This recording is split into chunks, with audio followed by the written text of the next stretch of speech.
అడికి police officers వచ్చారంటే ఏం రాజ్యం నడుస్తుంది, మార్పు అంటే ఇదేనా, ప్రజలు ఇదే కోరుకున్నారా అనేది ఒక్కసారి ఆలోచించమని కోరుతా ఉన్నాను. ప్రజాపాలన అంటే ఇదేనా ప్రజాపాలన అనేది దయచేసి ఆలోచించాలి అధికారంలో ఉన్న వాళ్ళందరూ కూడా మనవి చేస్తా ఉన్నాను. ఈరోజు ప్రతిపక్షం శాసనసభ్యులు ఉన్న దగ్గర ఏ విధంగా అయితే ఓడిపోయాలని మీరు స్టేజ్ మీద తీసుకొచ్చి కూర్చోబెడుతున్నారో, మీ నియోజకవర్గాలలో కూడా అదే విధంగా మీరు మీ దగ్గర ఓడిపోయిన వాళ్ళని కూడా స్టేజ్ మీద తీసుకొచ్చి కూర్చోబెట్టండి.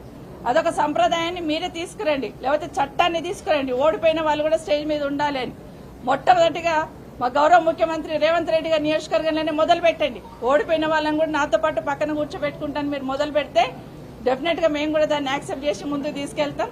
ఇక్కడే కాదు, మొన్న ఈ మధ్య కౌశిక్ రెడ్డి గారు స్కూల్ సంబంధించి ఎంఈఓలను పిలిచి రివ్యూ చేస్తే ఎంఈఓలకి షోకాజ్ నోటీస్ ఇస్తారు డిఈఓ గారు. ఎట్లా పోయినా ఎమ్మెల్యే పిలిస్తే రివ్యూ చేస్తే ఇదేక్కడ సంస్కృతి తీసుకొస్తా ఉన్నారు.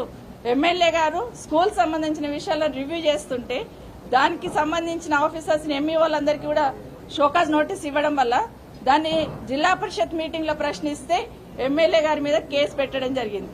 కనీసం కేసులు పెడుతున్నప్పుడు స్పీకర్ గారు పర్మిషన్ తీసుకోవాలని కూడా ఆలోచన లేకుండా కేసు రిజిస్టర్ చేయడం జరిగింది.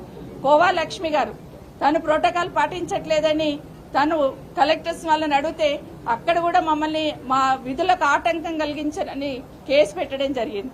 ఇప్పుడే మా గౌరవ డిప్యూటీ స్పీకర్ గారు పద్మారావు గారు వారి నియోజకవర్గంలో ఇప్పుడు చెక్కుల పంపిణీ ఉంది. కరెక్ట్ గా ఒక గంట ముందు ఆయనకి ఇన్ఫర్మేషన్ ఇస్తున్నారు, చెక్కుల పంపిణీ ఉంది మీరు వచ్చేయండి.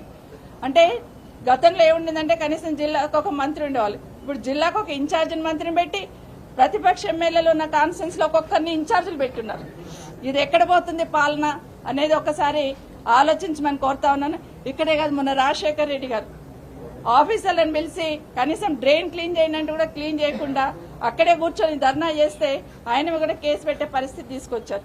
అంటే ఎమ్మెల్యేలు ఎవరైనా ప్రజల పక్షాన ప్రశ్నిస్తే కేసులు పెడతాము, ఇది మా ఇష్టం, మా రాజ్యం, ఇది మా ఇందిరమ్మ రాజ్యం అనే లెవెల్లో తీసుకెళ్తా ఉన్నారు. ఇది దయచేసి ఆలోచించమని కోరుతా ఉన్నాను. ప్రతిపక్షంలో ఉన్న ప్రభుత్వంలో ఉన్న ఎమ్మెల్యేలకు ఉండే రైట్స్ ఎమ్మెల్యేలకు ఉంటుంది, దాన్ని కాపాడాల్సిన బాధ్యత ప్రభుత్వంలో ఉన్న పెద్దలకు ఉంటుంది, అదేవిధంగా గౌరవ స్పీకర్ గారికి ఉంటుంది. దయచేసి భవిష్యత్తులో ఇవి జరగకుండా చూడమని స్పీకర్ గారిని కూడా కోరడం జరిగింది.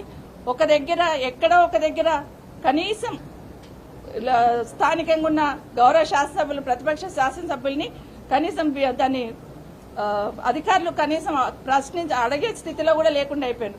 ఉదాహరణకి నా నియోజకవర్గంలో ఒక కార్పొరేషన్ లో వన మహోత్సవం పెట్టమని అడిగారు. వన మహోత్సవానికి డేట్ ఇవ్వండి మేడం అని కమిషనర్ గారు అడిగితే ఓకే డే ఆఫ్టర్ టుమారో పెట్టుకుందాం అన్నాను. నెక్స్ట్ డే ఫోన్ చేసి సారీ మేడం ఇన్ఛార్జ్ మినిస్టర్ వస్తారంటే వన మహోత్సవానికి క్యాన్సిల్ చేస్తున్నామంటారు. అంటే చెట్లు పెడితే కూడా ఆ చెట్టు కూడా మాకు ఓటేస్తుందా? కనీసం దానికి కూడా మాకు అర్హత లేదా పోయేదానికి? దానికి కూడా ఇన్ఛార్జ్ మినిస్టర్ రావాలా?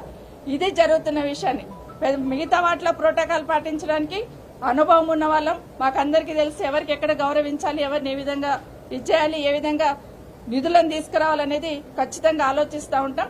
గౌరవించి ప్రజాప్రతినిధులను గౌరవించడం అనే సిస్టమ్ ఏదైతే ఉందో దాన్ని దయచేసి కొలాప్స్ చేయొద్దని గౌరవ ముఖ్యమంత్రి గారిని, ప్రభుత్వాన్ని, అదేవిధంగా గౌరవ స్పీకర్ గారు కూడా కోరుతా ఉన్నాం.